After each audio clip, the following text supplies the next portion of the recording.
എല്ലാവർക്കും നമസ്കാരം. ഇന്നത്തെ ഈ ഒരു ചർച്ചയിലേക്ക് സ്വാഗതം. ഇന്ന് നമ്മളൊരു സിമ്പിൾ കഥയിലൂടെ പക്ഷേ വളരെ വലിയൊരു ആശയം, അതായത് സത്യസന്ധതയെക്കുറിച്ചുള്ളൊരു വലിയ ആശയം മനസ്സിലാക്കാൻ പോവുകയാണ്. അപ്പോ ഒരു ചെറിയ കള്ളം അല്ലേ? അതിന്റെ ഒരു വേല എന്തായിരിക്കും? നമ്മളൊക്കെ പലപ്പോഴും അത്ര കാര്യമാക്കാത്ത ഒന്നാണിത്. പക്ഷേ നമ്മൾ വിചാരിക്കുന്നതിലും വലിയൊരു വില കൊടുക്കേണ്ടി വന്നാലോ? എന്തായാലും ഈ കഥയിലൂടെ നമുക്കതൊന്ന് നോക്കാം. ഓക്കെ, അപ്പോൾ നമുക്ക് നേരെ കഥയിലേക്ക് കിടക്കാം. ടോഫു, ബോബ്, ഈ രണ്ട് കുട്ടികളിൽ നിന്നാണ് കഥ തുടങ്ങുന്നത്. സംഭവം വളരെ സിമ്പിളാണ്. ഒരു കുക്കി കാണാതെ പോകുന്നു. ശരിക്കും സാധാരണ ഒരു തുടക്കം അല്ലേ? തന്റെ കുക്കി എവിടെയെന്ന് ബോബ് ചോദിച്ചതും ടോഫു അത് നിഷേധിച്ചു. ആ ഒരു പ്രശ്നത്തിൽ നിന്ന് രക്ഷപ്പെടാൻ വേണ്ടി അവനൊരു ചെറിയ കള്ളം പറഞ്ഞു. അതൊരു പൂച്ചെടുത്തോണ്ട് പോയി കാണുമെന്ന്. കേൾക്കുമ്പോൾ വളരെ നിസ്സാരമായി തോന്നാം. അപ്പോഴാണ് പെട്ടെന്നൊരാള് അവരുടെ സംസാരത്തിൽ ഇടപെടുന്നത്. എന്നിട്ട് പറയുവാണ്, നിൽക്ക്, ഞാൻ നിങ്ങൾക്കൊരു രസകരമായ കഥ പറഞ്ഞുതരാം. ഈ കഥ ആ കുട്ടികൾക്ക് വേണ്ടി മാത്രമായിരുന്നില്ല. ഒരുപക്ഷെ ഇത് കേൾക്കുന്ന നമുക്കെല്ലാവർക്കും വേണ്ടിയുള്ള ഒരു പാഠം കൂടിയായിരുന്നു അത്. ഇനി നമുക്ക് ആ കഥ എന്താണെന്ന് നോക്കാം. എങ്ങനെയാണ് അത് ഈ വിഷയവുമായി കണക്റ്റാവുന്നത് എന്നും കാണാം. കഥയിലെ പ്രധാന കഥാപാത്രം ജെയിൻ എന്നൊരു പെൺകുട്ടിയാണ്. അവളുടെ ജീവിതത്തിലെ ഏറ്റവും വലിയ രഹസ്യം അവളുടെ കഴുത്തിലായിരുന്നു ചുറ്റിയിരുന്നത്. അതെ, ഇതാണ് ആ രഹസ്യം. ജെയിൻ എല്ലാ ദിവസവും അവളുടെ കഴുത്തിലൊരു മഞ്ഞ റിബൺ കിട്ടുമായിരുന്നു. എന്ത് സംഭവിച്ചാലും അവളത് അഴിക്കില്ലായിരുന്നു.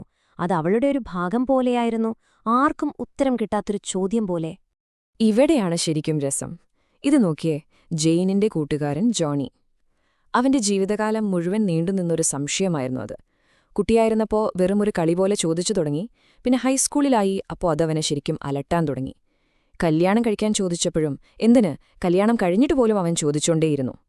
ഓരോ തവണ ചോദിക്കുമ്പോഴും ആ ചോദ്യത്തിന്റെ ഒരു കനം കൂടിക്കൂടി വന്നു അല്ലേ? പക്ഷേ എപ്പോഴൊക്കെ ചോദിച്ചാലും ജെയിന്റെ മറുപടി ഒന്നുതന്നെയായിരുന്നു. ഇപ്പൊ വേണ്ട ജോണി, ഞാൻ പിന്നെ പറയാം. ആ പിന്നെ എന്നത് ഒരിക്കലും വരാത്തൊരു ദിവസമായി നീണ്ടുപോയി. കാലം അങ്ങനെ മുന്നോട്ടു പോയി. അവസാനം ജെയിൻ മരണക്കിടക്കയിലായി. ജീവിതകാലം മുഴുവൻ കൂടെ കൊണ്ടു നടന്ന ആ രഹസ്യം ഇനിയും അവൾക്ക് ഒളിപ്പിച്ചു വെക്കാൻ പറ്റുമായിരുന്നില്ല. ആ സമയം വന്നെത്തി. വളരെ ക്ഷീണിച്ച ശബ്ദത്തിൽ അവൾ ജോണിയോട് പറഞ്ഞു, എനിക്ക് തോന്നുന്നു ഇപ്പൊ സമയായി. നിനക്ക് എന്റെ കഴുത്തിലെ ആ റിബൺ അഴിച്ചുമാറ്റാം. വർഷങ്ങളോളം ജോണി കാത്തിരുന്ന ആ നിമിഷം ഒടുവിൽ വന്നെത്തിയിരിക്കുന്നു.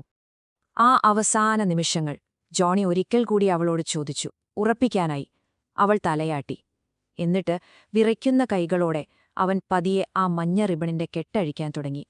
അവൻ ആ റിബൺ പൂർണ്ണമായി അഴിച്ചുമാറ്റിയതും അവളുടെ തല വേർപെട്ടു നിലത്തേക്ക് വീണു.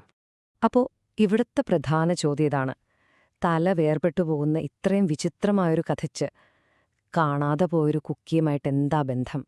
ആ കഥയുടെ ഗുണപാഠം ഇതായിരുന്നു. ജോണി ചോദിച്ചപ്പോഴൊന്നും ജെയിൻ സത്യം പറഞ്ഞില്ല. അവൾ ആ രഹസ്യം ഒളിപ്പിച്ചു വെച്ചു. അതൊരു തരം കള്ളം പറയുന്നതുപോലെയായി. അതിന്റെ ഫലമായാണ് അങ്ങനെ സംഭവിച്ചത്. കണ്ടില്ലേ, ഈ ഒരു താരതമ്യം ആ ബന്ധം ശരിക്കും വ്യക്തമാക്കുന്നുണ്ട്. ജെയിനിന്റെ കഥയിലെ ആ അതിഭീകരമായ ഒരു പ്രത്യാഘാതം അത് ടോഫുവിനൊരു ജീവിതപാഠം പഠിപ്പിക്കാൻ വേണ്ടിയായിരുന്നു. കുറ്റമേൽക്കാതിരിക്കാൻ പറയുന്നൊരു ചെറിയ കള്ളം പോലും ഒരു സുഹൃത്തിന്റെ വിശ്വാസത്തെ എങ്ങനെയാണ് തകർക്കുന്നതെന്ന് കാണിക്കാൻ. ഈ കഥ കേട്ടതും ടോഫുവിന് വല്ലാത്തൊരു കുറ്റബോധം തോന്നി. അവൻ ഉടൻ തന്നെ സത്യം പറഞ്ഞു. ആ കുക്കി താനാണ് കഴിച്ചതെന്ന് സമ്മതിച്ചു. ബോബിനോട് മാപ്പ് ചോദിച്ചു. കള്ളം പറയുന്നത് ഒന്നിനും ഒരു നല്ല കാര്യമല്ലെന്ന് ആ നിമിഷം അവൻ ശരിക്കും പഠിച്ചു. ഈ കഥ നമ്മളോട് ഒരുപാട് കാര്യങ്ങൾ പറയുന്നുണ്ട്, ശരിയാണ്. പക്ഷെ ഇത് അവസാനിക്കുമ്പോൾ നമ്മുടെ മനസ്സിൽ ഒരു വലിയ ചോദ്യം ബാക്കിയാവുന്നുണ്ട്. എല്ലാ രഹസ്യങ്ങളും കള്ളങ്ങളാണോ? എവിടെയാണ് നമ്മൾ സത്യസന്ധതയ്ക്കും സ്വകാര്യതയ്ക്കും ഇടയിൽ ഒരു വര വരയ്ക്കേണ്ടത്? ഇതിനെക്കുറിച്ച് നിങ്ങൾക്ക് എന്താണ് തോന്നുന്നത്? നിങ്ങളുടെ അഭിപ്രായങ്ങൾ തീർച്ചയായും താഴെ കമന്റ് ചെയ്യണം. നമുക്ക് അടുത്ത തവണ കാണാം. നന്ദി.